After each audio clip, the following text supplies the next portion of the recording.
عليكم اخوان اخوات. في هذا الفيديو غادي نتكلموا على الفوز ديال المنتخب المغربي اللي جا على سيراليون 3-1. فهي نتيجه محفزه بالنسبه للمنتخب المغربي كونه انه بقى تقريبا يوم على انطلاق المنافسه ديال كاس افريقيا.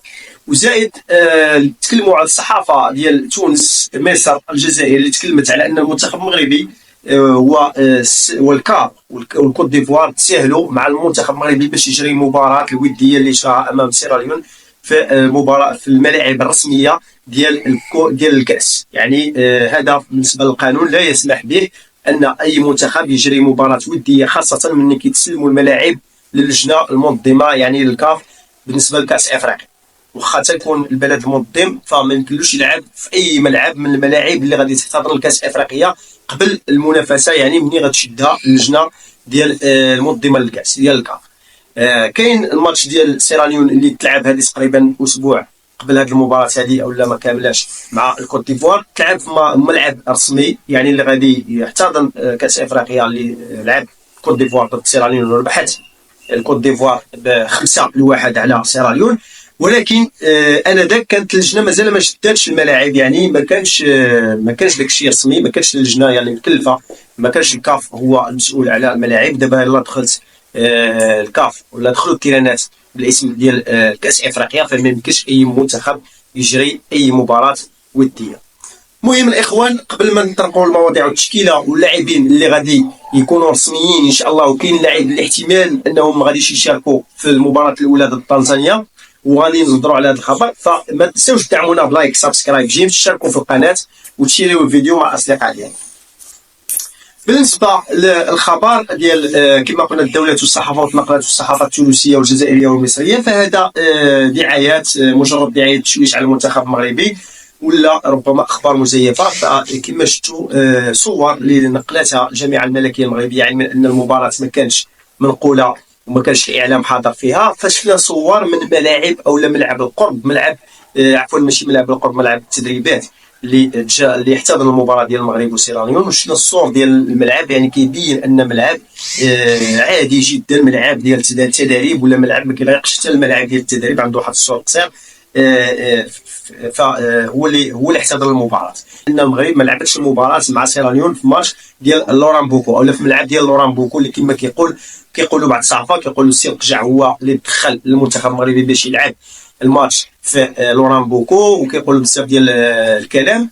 هي عادي جدا، لان في مثل هذه التظاهرات ومثل هذه المناسبات وخصوصا ملي كيقرب يبدا الكاس، فكيكونوا بعض التشويش على بعض المنتخبات، كيكونوا بعض الكلام والاخذ والرد. غير اشاره طفيفه بالنسبه للصحافه اللي كيبغيو يشوشوا على المنتخب المغربي، فالمنتخب المغربي بعيد على هذا الشيء هذا كامل. ان المنتخب المغربي ما وقفش على انه يلعب المباراه داخل الملعب ديال لوران بوكو او غيره باش يكون واجد وباش يحضر التحضيرات ديالو. المهم الاخوان ندخلوا للتشكيل ديال المنتخب المغربي وكيفاش لعب فيه في امام سيراليون، وهل اللاعبين المنتخب المغربي واجدين باش يكونوا ان شاء الله حاضرين في كاس افريقيا للامم. بالنسبه للتشكيل شفنا واحد التغيير اللي اثار الانتباه ديالي، هو حضور ديال شادي رياض. هذا اللاعب الشاب الجميل اللي كيلعب مع ريال بيتيس، اللي كيقدم موسم رائع، عنده احصائيات وارقام هائله ما شاء الله. يعني كيقلب على انه يكون ضمن التشكيله، كيقلب على الرسميه باي طريقه ممكنه، وكيستحق ذلك داكشي اللي شاف والد الركراكي. فما كنا كنظنوا انه غيدخل يونس عبد الحميد في ظل ان رومان سايس شفنا العميد كابيتانو ما حاضرش لانه مبليسي معطوب، والحصص التدريبيه تقريبا كامله ما كيتدربش مع المنتخب المغربي كجماعه، كيتدرب لوحده كفرد، يعني كيتدرب على العشب، ولكن مازال ما التحقش بالمجموعه كامله، يعني كيتدرب بوحده. هذه تقريبا منذ انطلاق الحصص التدريبيه. فرومان سايس في الغالب انه ما غاديش يكون في المباراه الاولى. هادشي اللي كنشوف انا، وهادشي اللي يمكن غادي يكون، لان تقريبا مع الدخول ديال شادي رياض في هذه المباراه الحصه الوديه، فهذاك يعني ان المدرب وليد الركراكي كيجرب بعض اللاعبين اللي يمكن يحضروا ويقدموا الاداء. خصو يشوف شادي رياض مع المجموعه شنو هو الاداء ديالو، بناء على الاداء ديالو يمكن واش يقدر يكون حاضر في المباراه الاولى مع تنزانيا ولا لا. لان يونس عبد الحميد ربما الاشراك ديالو كان اقرب، ولكن هذه هو المفاجاه، لان منين دخل شادي رياض المدرب يعني كيحاول يوازن ما بين شادي رياض ولا يونس عبد الحميد، ويعرف شكون اللي يستحق رسميه ان شاء الله في المباراه ديال تنزانيا، خاصه الا مشى تغيب، الا كان الغياب ديال رومان سايس العميد اللي كما قلنا مصاب. اصابه واحده اخرى غيمكن نتكلم عليها هي الاصابه ديال حكيم زياش. حكيم زياش هذا حتى هو منذ انطلاق الحصص التدريبيه حصه تدريبيه واحده اللي لعب بالكره، يعني اللي تدرب بالكره، اما باقي الحصص فهو كيدرب بوحدو، كيدرب وحيد يعني على العشب، ولكن ما كيدربش مع المجموعه، كيدرب كانفرادي. هذا مع روما سايس بعض المرات كيدربوا بجوجهم، يعني ربما بالمحتمل حكيم زياش يقدر يلحق بعض الدقائق في المباراه ديال تنزانيا. علاش؟ لان حتى في المباراه الوديه اللي لعب المنتخب المغربي شفنا ان حكيم زياش ما لعبش به رسمي، لعب بعض الدقائق الاشراك ديالو، ولكن تم التغيير ديالو ودخل امين حارس. يعني امين حارس هو اللي لعب في المكان ديال زياش، وهذا غير معتاد، ولكن ربما حتى وليد الركراكي بغى يستافد من امين حارس في الجهه ديال الجناح الايمن. هذا بالنسبه للاصابات اللي بليسين بالمنتخب المغربي. وكنشوفوا حتى الاصابه ديال نصير المزراوي، وهذه راه باينه وكل الجمهور المغربي عارفه ان نصير المزراوي عنده 4 ديال الاسابيع ديال الغياب. وشفنا حتى توماس توخيل في الندوه الصحفيه اللي تكلم فيها بالتالي قال باللي ان المنتخب المغربي والنادي البايرن ميونخ كيشدد على ان المنتخب المغربي ما يمكنلوش يشارك نصير المزراوي في المباراه الاولى والثانيه من كاس افريقيا. يعني وليد الركراكي ما غاديش يلعب نصير المزراوي في المباراتين الاولى والثانيه، خاصه ان نصير المزراوي مازال ما تشافاش بنسبه 100% من الاصابه ديالو. الاصابه ديالو عنده فيها 4 ديال الاسابيع، وهاد 4 الاسابيع غادي يساليو حتى المور الماتشات الاولى بجوج. يعني احتماليه ان نصير المزراوي يقدر يشارك في الماتش الثالث ولا حتى الماتش الثالث، غالبا الا بغاو يتفاداو انه يدخلوه قبل ما يتشافى 100% ويتفاداو شي اصابه اخرى لا قدر الله، يعني باش ما يدخلش انتكاسه بالنسبه للاعب، فيقدر وليد الركراكي يبعدو حتى من المباراه الثالثه. داك الشيء علاش غادي نشوفوا تغيير في المنظومه التكتيكيه اولا في الدفاع ديال المنتخب المغربي. المهم بالنسبه للتشكيل اللي دخل به وليد الركراكي في هذه المباراه الوديه ضد سيراليون، فكما في الظهير الايمن شفنا حكيمي، اشرف حكيمي. في عمق الدفاع كاين نايف اكرد، كاين حداه شادي رياض اللي لعبوا اليوم اللي تكلمنا عليه، وكاين في الظهير الايسر عطيه الله. هذا هو اللاعب اللي ما لقاش كما قلنا يعني تغييرات اولا ما لقاش البديل ديالو اكثر. ربما عطيه الله المستوى ديالو هابط هذا الموسم، خاصه مع الوداد البيضاوي. كما كنشوفوا الوداد البيضاوي كفريق كامل فالمنظومه ديالو نازله، المستوى ديالها هبط شي شويه، مابقاش الوداد البيضاوي هو الوداد البيضاوي اللي كنعرفوا. هذا بين قوسين. المهم الحضور ديال عطيه الله كاين مع المنتخب المغربي، خاصه ان نصير المزراوي عنده اصابه. اما بالنسبه لوسط الميدان شفنا لعب بالارتكاز سفيان مرابط ومن غيره. سفيان مرابط ما شاء الله تبارك الله عنده الدور ديال الارتكاز اولا كما كنقولوا لاعب الكاسور ديال المنتخب المغربي، هو اللي غادي يكون حاضر بنسبه ديال 100% في الغالب المباريات، الا لا قدر الله وتقاس او لا كان شي شونجمون في التكتيك ديال المدرب.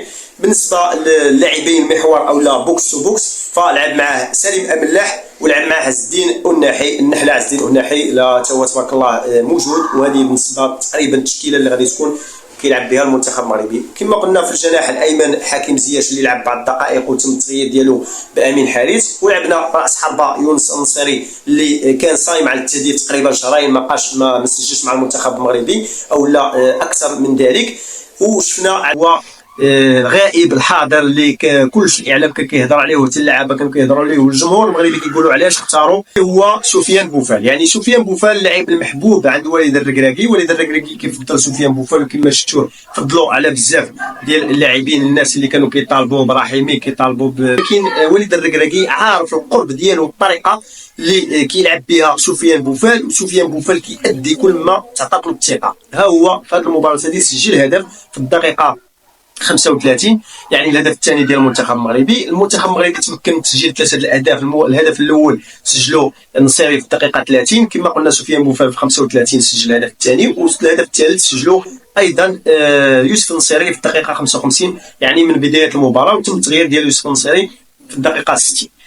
الماتش الهدف الاول اللي تسجل على المنتخب المغربي كان في الدقيقه 10. يعني هما سيراليون هي اللي بدات التسجيل وبادرت بالتسجيل علينا حنا، وتسجلت في الدقيقه 10 والهدف كان عكسي. يعني ضرب في احد الدفاع ديال المنتخب المغربي ودخل الشباك. يعني كنا خاسرين بواحد الصفر، ولكن المنتخب المغربي هنا اللي زاد بين ان عنده شخصيه قويه وعقليه الفوز، ان الفريق واخا يكون خاسر قادر انه يرجع في النتيجه ويحول نتيجه الخساره الى فوز. فهذا شيء ايجابي بالنسبه للمنتخب المغربي. المهم في الاخير بغيت نشير واحد القضيه اللي خص وليد الركراكي يكون عنده واحد العقليه ديال حنا كمنتخب مغربي خصنا نعرفوا باللي اي منتخب لعب ضدنا فغيلعب بدفاع متاخر ونظام دفاعي تكتيكي محض، يعني بدفاع الكتله المنخفضه ولا الدفاع تراجع الدفاع اكثر. فبالتالي ان حنا دائما غنلقاو راسنا طالعين دايرين البلوك او الضغط المرتفع او الضغط العالي على الفريق الاخر. وبالتالي شنو كتخلي هذا؟ كتخلي واحد المساحه في ظهر المدافعين. تما فين كيوقع الاستغلال ديال ظهر المدافعين او لا في الثلث الاخير ديال الملعب، الا كانت شي مرتده ولا التمريرات العرضيه الطوليه اللي يمكن يجي منها خطوره بالنسبه للمنتخبات الاخرى. فوليد الركراكي خصو يلعب بالعقليه ديال ديدي ديشون المدرب الفرنسي. فاش لعب كونترنا حنا مع فرنسا في الدومي فينال في كاس العالم، كيف ما شفتوا فرنسا رغم ان هي اللي كانت مرشحه للفوز على ذيك المباراه بقوه، واخا انك انت كمنتخب مغربي ما مرشحش، فعطاتك المبادره وعطاتك الكره ولعبت معك دقه، يعني لعبت معك هجمه بهجمه وبردت اللعب وبردت الكره باش كتلعب لك على نقاط الضعف ديالك، ما تمشيش عندك كامله تهرق. واي كره غداره كيف ما كيقولوا او لا اي مرتده اي هجمه اي كره بعيده طويله الى في ظهر المدافعين مستغلها راس حربه اي مهاجم، فربما يكون الخطر غير صعب. يعني كما شفنا راه مجموعه المرات كتوقع هذه لاي فرقه واي منتخب. فوليد الركراكي عليه الحذر في هذه الكرات هذه، فخصو يلعب بواحد العقليه ديال اننا ورغم اننا مرشحين وحنا هما اللي خصنا نكونوا مبادرين، لان اي منتخب غادي يلعب معاك غادي يرجع اللور، فلعب معاه الكره ديال الند للند وهجمه بهجمه وعرف كيفاش تستغل الكره على الاطراف. المهم كنتمنى التوفيق للمنتخب المغربي في كاس افريقيا. نتوما كيفاش كتشوفوا المنظومه ديال وليد الركراكي والى اي مدى يمكن المنتخب المغربي يوصل في كاس افريقيا واش نقدروا نجيبوا الكاس؟ هذه قناه وصفحه طاكس القدم، كان معكم نور الدين الطياش. ما تنساوش تدعمونا بلايك سبسكرايب جيم وتشيروا